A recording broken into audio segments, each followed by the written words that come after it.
আমরা শরীরকে সুস্থ রাখতে কত কিছুই না করি, যোগা, প্রাণায়াম, হেলদি ডায়েট, মর্নিং ওয়াক।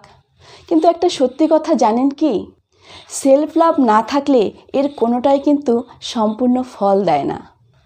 নিজেকে ভালো না বাসলে, নিজেকে সম্মান না করলে অন্য কাউকে কিন্তু ভালো রাখা যায় না।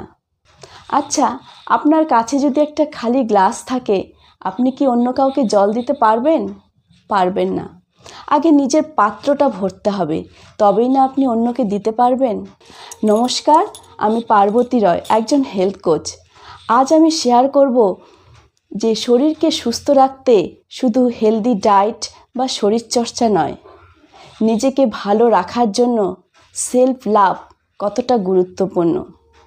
সেলফ লাভ মানে স্বার্থপরতা নয়, এর মানে হচ্ছে নিজের সঙ্গে একটা সম্পর্ক তৈরি করা, নিজের ভেতরের মানুষটাকে বোঝা, নিজেকে প্রশ্ন করা, আমি কেমন আছি, আমার কি করতে ভালো লাগে, আমি নিজেকে সময় দিচ্ছি তো।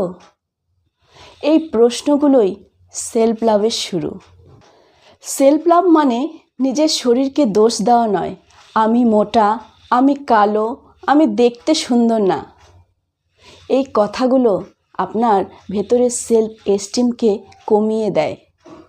আবার সেলফ লাভ মানে অতিরিক্ত সাজগোজ, পার্লার যাওয়া, দামি দামি পোশাক পরা, অন্যের সঙ্গে তুলনা করা, নিজেকে বেস্ট প্রমাণ করাও নয়। সেলফ লাভ মানে হচ্ছে আমি যেমন ঠিক তেমনিভাবে নিজেকে অ্যাকসেপ্ট করা। এটাই হচ্ছে সেলফ লাভের শক্তিশালী ধাপ। আমরা মেয়েরা বেশিরভাগ অন্যের জন্য ব্যস্ত হয়ে থাকি, স্বামী, সন্তান, পরিবারের কাজে সবাইকে সাপোর্ট করতে ব্যস্ত থাকি, কিন্তু নিজের ভালো লাগা, নিজের জন্য কিছু করা, সেটার হয়তো সময় হয়ে ওঠে না। কিন্তু সেলফ লাভ মানে দিনের একটা সময় নিজেকে দেওয়া, নিজের জন্য অন্তত 10 মিনিট সময় আলাদা করে রাখা। সেই 10 মিনিট সময়টা কি হতে পারে? সকালবেলায় ডিপ ব্রিদিং, যেটা আপনার মনকে শান্ত রাখবে। যেমন হালকা এক্সারসাইজ আপনার শরীরকে সচল রাখবে। অথবা নিজের ছোট ছোট ভালো লাগাগুলো, যেমন ছবি আঁকা হোক, গান শোনা হোক, বা একটু ঘুরতে যাওয়া হোক, নিজের জন্য এই সময়টা রাখা খুব দরকার। কারো কথায় কষ্ট পেলে না বলতে শিখুন। আপনার যেটা ভালো লাগে না করতে, সেটা যেন অন্যের ইচ্ছেকে পূরণ করতে নিজেকে দাবিয়ে রাখবেন না। কারো কথায় কষ্ট পেলে বা কাউকে খুশি করতে কিছু করবেন না, না বলতে শিখুন। নিজের বিশ্বাসকে গুরুত্ব দিন, এটাই হচ্ছে সেলফ রেসপেক্ট।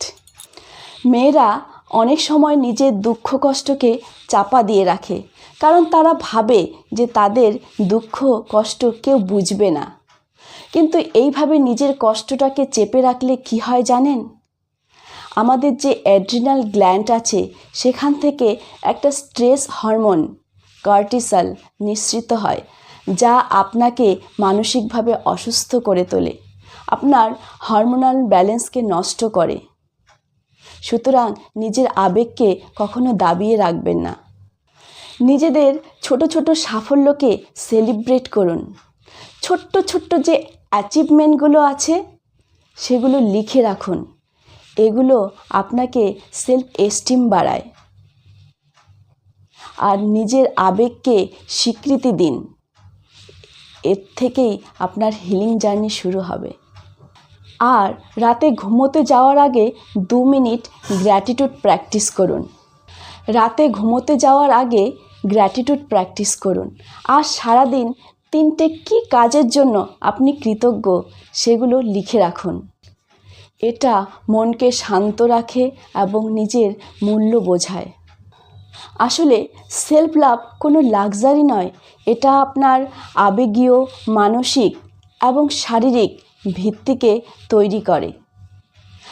আজ থেকে একটা সেলফ লাভ অ্যাফার্মেশন প্র্যাকটিস করুন। আমার সাথে বলুন, নিজেকে টাইটলি হাগ করে বলুন, I love myself, I am whole, perfect and complete, all I need is within me, I promise to love and explore myself more আর মোর। এই অ্যাফার্মেশনটা দিনে কয়েকবার করুন। তাহলে আজ থেকে আপনি কোন সেলফ লাভটা প্র্যাকটিস করবেন আমাকে কমেন্টে লিখে জানান। আর এই রকম শারীরিক এবং মানসিক হেলথ টিপ পেতে আমার চ্যানেলটা সাবস্ক্রাইব করুন। নিজেকে ভালো রাখুন, সুস্থ থাকুন, আপনি তার যোগ্য।